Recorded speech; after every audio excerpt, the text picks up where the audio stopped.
ప్రభునందు ప్రియులారా, మీ అందరికీ ప్రభువైన యేసుక్రీస్తు నామమున శుభములు.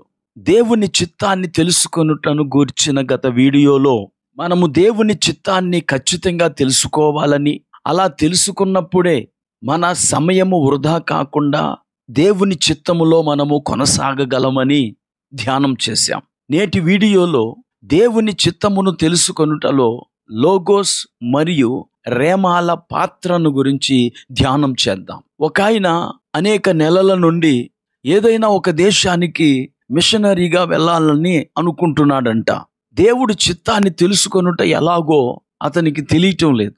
ఇలా ఉంటుండగా ఒకరోజు అతడు ఒక వీధిలో నడుచుకుంటూ వెళ్తూ ఉంటే అతడు పొరపాటున అరటిపండు తొక్క మీద కాలు వేశాడు. వెంటనే అతడు జారుకుంటూ ఉగండా అనే దేశపు పట్టం మీద పడ్డాడట. వెంటనే థ్యాంక్ గాడ్, నేను ఉగండా వెళ్ళాలని నీవు నిర్ణయించినట్టున్నావు అని చెప్పి ఉగండా ప్రయాణానికై ప్రయత్నాలు కొనసాగించాడట. ప్రియులారా, దేవుడి చిత్తాన్ని తెలుసుకోవటంలో ఇలాంటి ప్రమాదకరమైన పరిస్థితుల ద్వారా దేవుడు మనతో మాట్లాడతాడు అని కొంతమంది భావిస్తూ ఉంటారు. చాలా మంది అయితే దేవుని చిత్తమును దేవుని వాక్యము ద్వారా తెలుసుకోగలమని నమ్ముతారు. నేను కూడా నమ్ముతాను. అయితే దేవుని యొక్క వాక్యాన్ని గురించి గ్రీకు భాషలో 2 పదాలు ఉన్నాయి. ఒకటి లోగోస్, 2 రేమా. వ్రాయబడిన దేవుని యొక్క వాక్యం మొత్తాన్ని లోగోస్ అంటారు.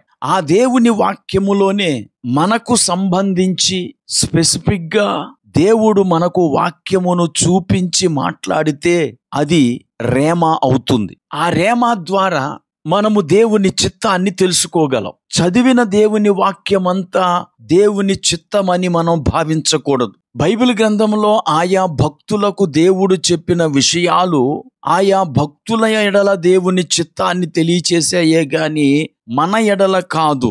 మనకు దేవుని చిత్తము రేమా ద్వారానే లభిస్తుంది. లోగోస్ అనేది ఒక నీటి బావి లాంటిదైతే రేమా ఆ బావి నుండి నీటిని చేదే ఒక బకెట్ లాంటిది. లోగోస్ ఒక పియానో అయితే రేమా ఆ పియానో నుండి వినిపించే ఒక స్వరం.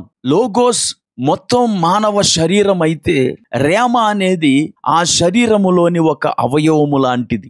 ఏదైనా 1-2 అవయవాలు లేకపోయినా మానవుడు బ్రతకగలడు గాని శరీరం లేకుండా మానవుడు జీవించలేడు. గనుక మనందరము దేవుని యొక్క వాక్యము కొరకు కృతజ్ఞతలు చెల్లించాలి. అయితే ఆ వాక్యములో నుండి మన నిర్దిష్ట పరిస్థితికి అవసరమైన ఖచ్చితమైన వాక్యాన్ని దేవుడు తన ఆత్మ ద్వారా మనకు బయలుపరుస్తాడు. అది మన ఎడల దేవుని చిత్తం అవుతుంది.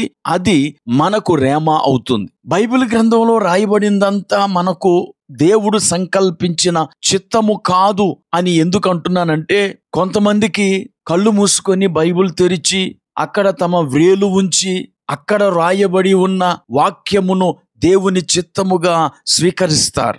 అలాగూ మనము చేయకూడదు. ఒకవేళ దేవుని సేవకులలో ఎవరైనా కండ్లు మూసుకొని బైబిల్ గ్రంథాన్ని తెరిచి ఏదైనా ఒక భాగములో వ్రేలు పెట్టి అక్కడున్న వాక్యాన్ని చదివారనుకోండి, ఆ వాక్యము యెషయా గ్రంథంలో యెషయాకు దేవుడు చెప్పిన ఆజ్ఞ, చెప్పులు లేకుండా బట్టలు వేసుకోకుండా దిగంబరంగా నడవమని చెప్పిన వాక్యము ఆ సేవకునికి కనిపించింది అనుకోండి. ఇప్పుడు ఆ సేవకుని పని చూడాలి.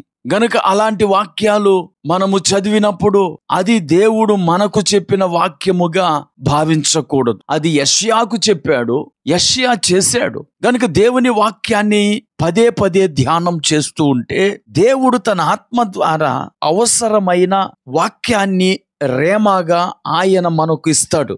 ఇది అనుభవించిన సేవకులకు, విశ్వాసులకు అర్థమవుతుంది. మీకు కూడా అభ్యాసం వల్ల ఈ విషయం అర్థమవుతుంది. అందుకే దేవుని వాక్యాన్ని చదవండి, వినండి. ఆ మొత్తం వాక్యములో నుండి రేమాను దేవుడు మీ కళ్ళ ముందుకు తీసుకొస్తాడు. ఈ మాటలు వింటున్న ప్రియ స్నేహితులారా, దేవుడు వాక్యం ద్వారా మాట్లాడతాడు.